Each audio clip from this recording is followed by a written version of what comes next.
This is the end, beautiful friend.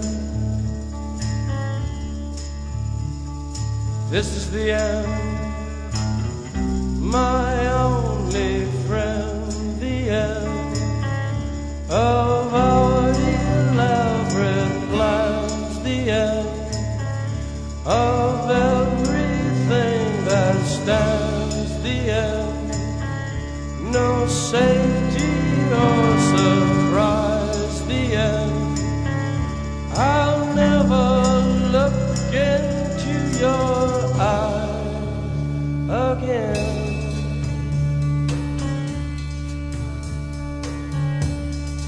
Can you picture what will be so limitless and free? Desperately in need of some stranger's hand in a desperate land.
I think I want to get a grenade over there.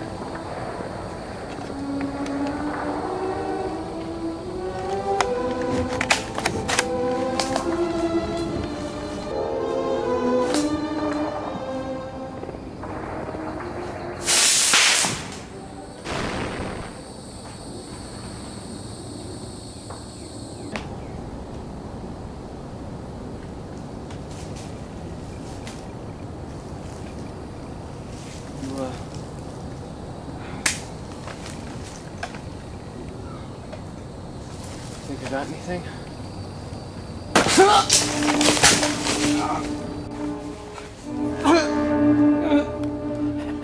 Hang on, buddy. Hang on. I think he's out there.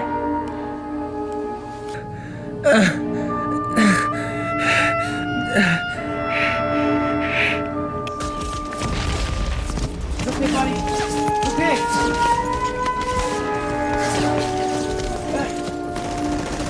I'll be back for you, buddy, I promise.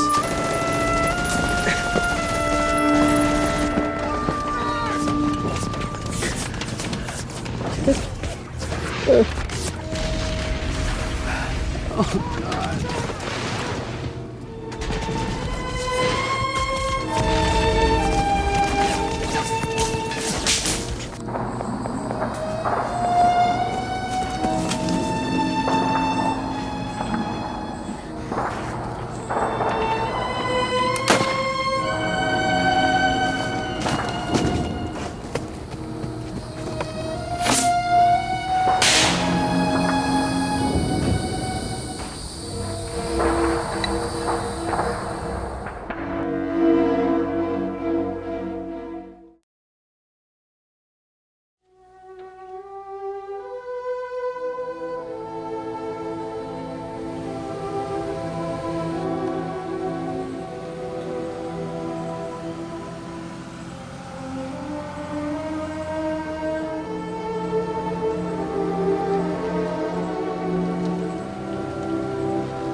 Humphrey.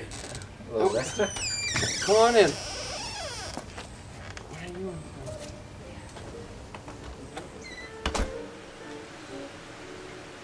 Well, you see, my wife and I... You're married now. Yes. How long? 6 years. 6. You have any kids? They're both 3. So, I suppose it wouldn't be too late for me to offer my congratulations and whatnot. Oh, sure, go ahead. Congratulations. I'm really happy for you. I actually had a girl not too long. Well, it was 2 years ago, but it didn't work out, needless to say, and kind of happy it didn't. It was quite the relationship. Anyway, I guess it's not very important. So, what is it you're in town for? Well, you see, my wife, she owns a hat store. She owns a business, and she's been trying to sell it. But she's been trying to sell it somewhere near here. But she recently just came up ill, and I came here in her place, and I'm gonna be staying here for about 2 weeks. Terribly sorry about your wife. You have a hotel in town you're staying at, or where are you? Oh yes, I'm staying in a hotel downtown. I figured that before I go there, I'd come here and we'd catch up a bit. Well, I don't see why you'd want to stay at some grimy hotel, honestly. If you're staying here for 2 weeks, I mean, you might as well stay with me while you're here. I mean, there's no reason not to, really. Well, I wouldn't want to impose. Nonsense. That's not imposing at all. I'd like to have you here. I haven't seen you in a long time. It'd be nice to have someone finally around here to keep me company, so. Well, if you insist. I certainly insist. You needn't worry. Alright, well. I suppose, now we're practically finished with our drinks. You should probably go get your bags out of your car since you're staying here. Sure. It's really nice to see you again, honestly. I haven't had anyone here in a long time, so.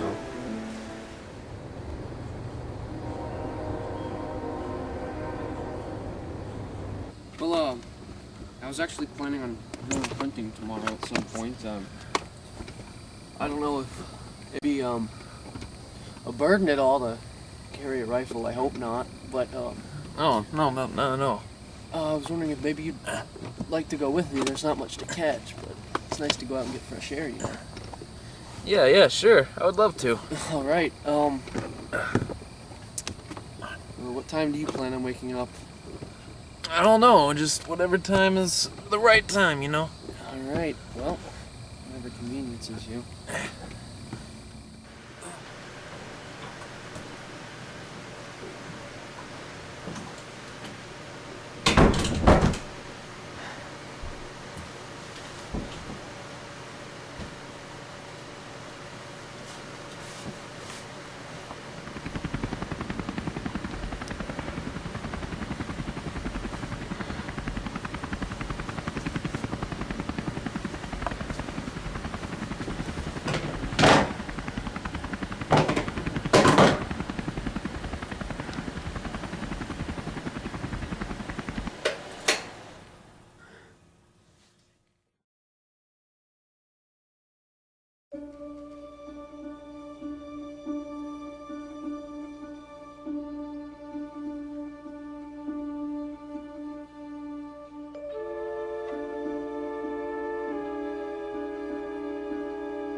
Well, we didn't find any deer, but we did in fact find a whole lot of nothing. No, we didn't, did we? You see, Lester, there was something that I wanted to address you about. What about? Well, when I tried to look you up, The last person I tried to talk to was Michael, and he imparted something to me. What did he impart? Well, he told me that you were suffering from something, Traumatic stress disorder. It's not as bad as it was, but yes. Yeah. Well, I hope you're not suffering from flashbacks or anything too harshly.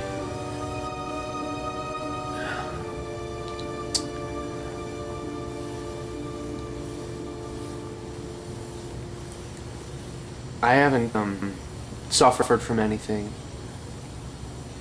in a long time, but I thank you for your concern. Do you mind at all if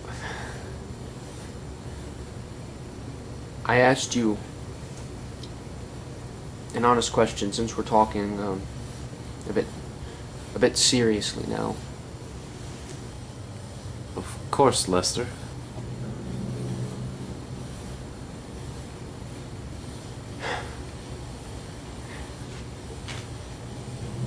The day we were out in South Vietnam, the last time we patrolled, just you and I, and we were under fire.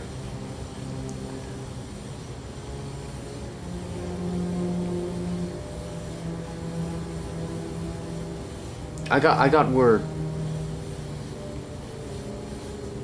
that he never came back. And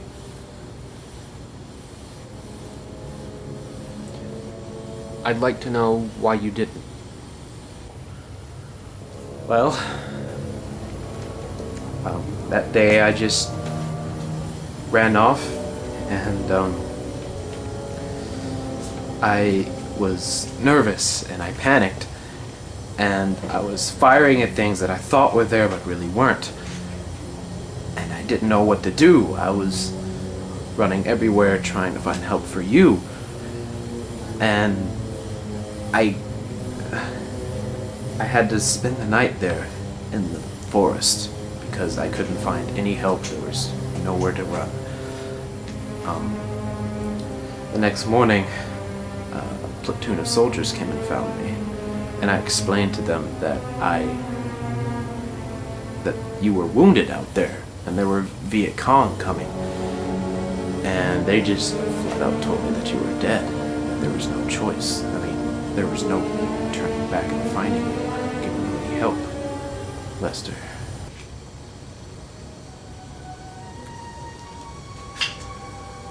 Humphrey,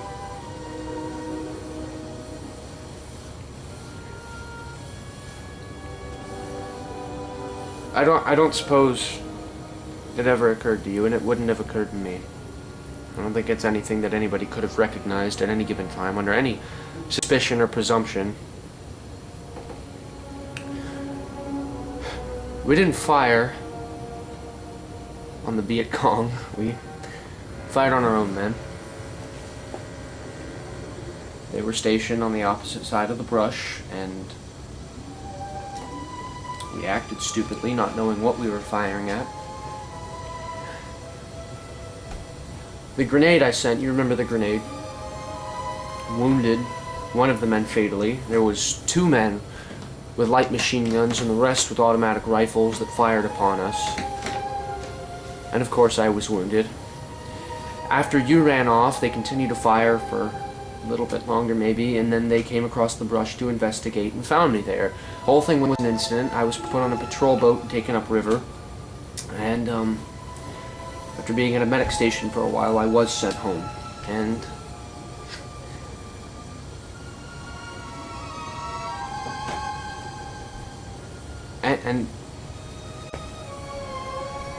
And it's almost like ever since, I've remembered that day distinctly. We were on patrol 4 times together, out in that jungle, just you and I. And the second to last time, we promised one another we'd never leave each other behind. As friends, and especially out there in that jungle.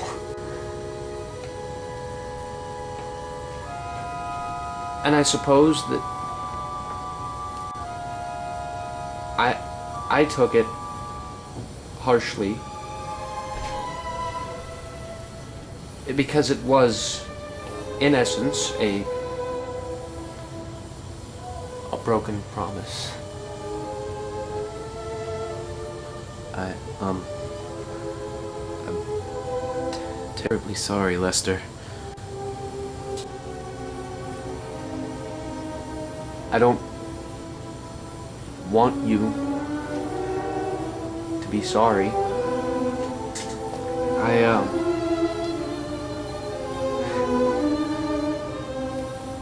My attacks are far more scarce now than they ever were.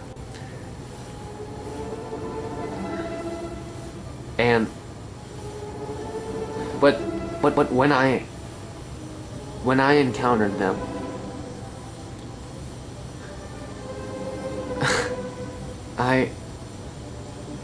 it made me want to be back out in the jungle, surrounded by the smell of raw iron. And if I could have seen you again the way you were when that same day, the grime and the dirt on your clothes, the weapon you carried, the cap you bore,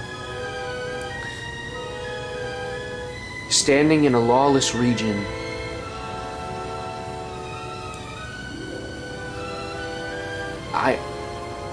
I would have killed you then, because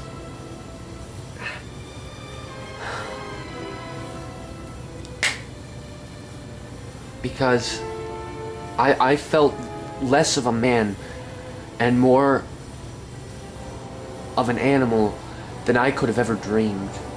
And in wanting so much to be back, and then actually coming back and wanting so much to be back out there in that jungle, knowing that you left me with such a bitter, broken promise, it made me think that if I ever saw you again,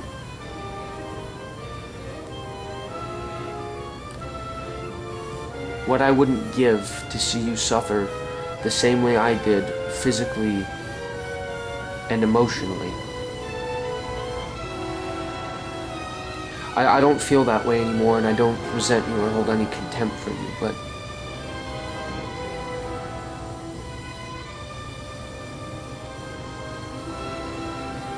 it's sometimes hard to think, hard to believe that we even breathe the same air sometimes.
Had him drinking so early, huh? Alright.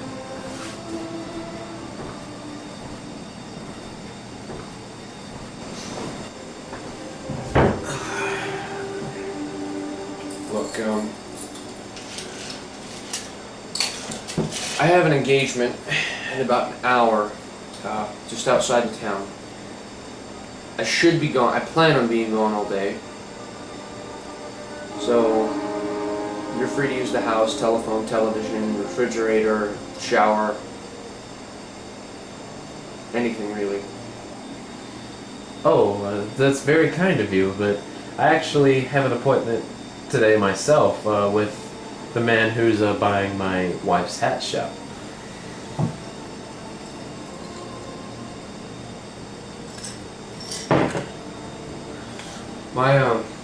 My engagement's out of town. You should probably get in the shower. I need to get going. Alright.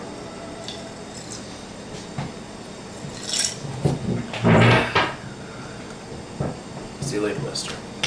Goodbye, Humphrey.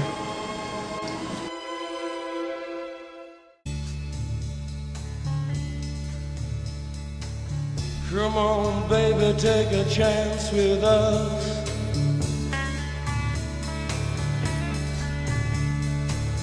Come on, baby, take a chance with us.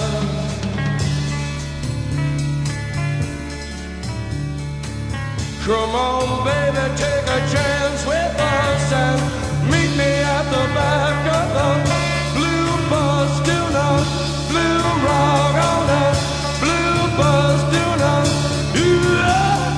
Come on, yeah.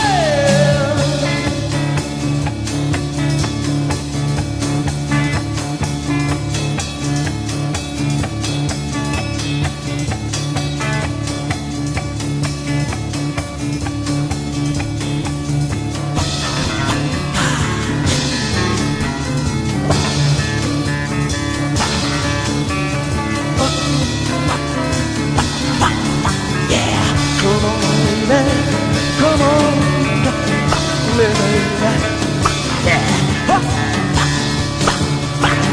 Yeah. Come on, baby. Whoa, whoa, whoa. Yeah. Come on. Yeah. All right.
I see the one over there. Are there more? I think there's two.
He's over there. Shooting isn't going to be too accurate. We should probably just use the last grenade I have. Okay.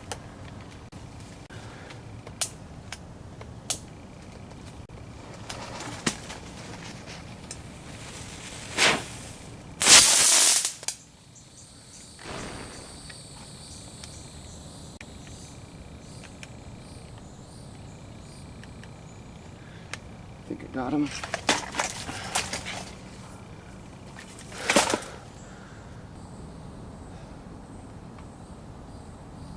I think I left the ammunition box at the bottom of the hill.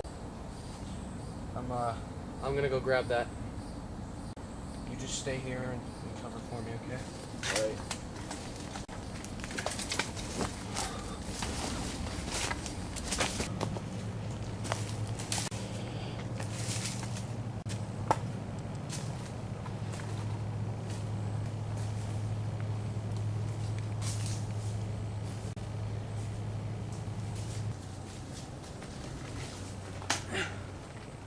Humphrey!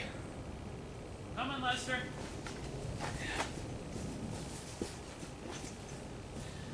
I want you to, promise me, Humphrey, we're not leaving each other behind or anything. No, never. I want your word. I promise, man. Let me go get that ammunition thing. All right.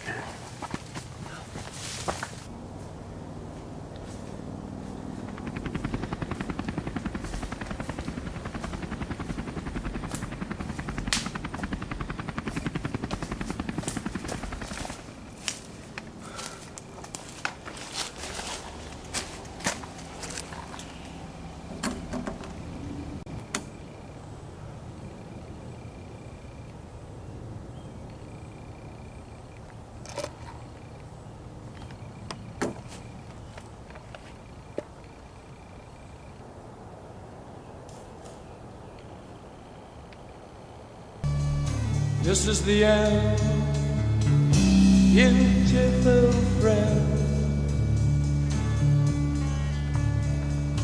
This is the end, my only friend. The end. It hurts to set you free, but you'll never follow me.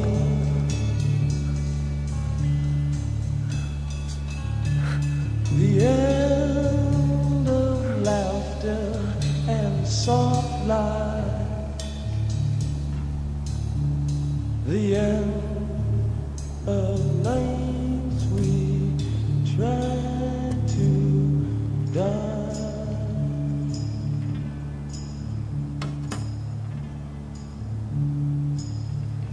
This is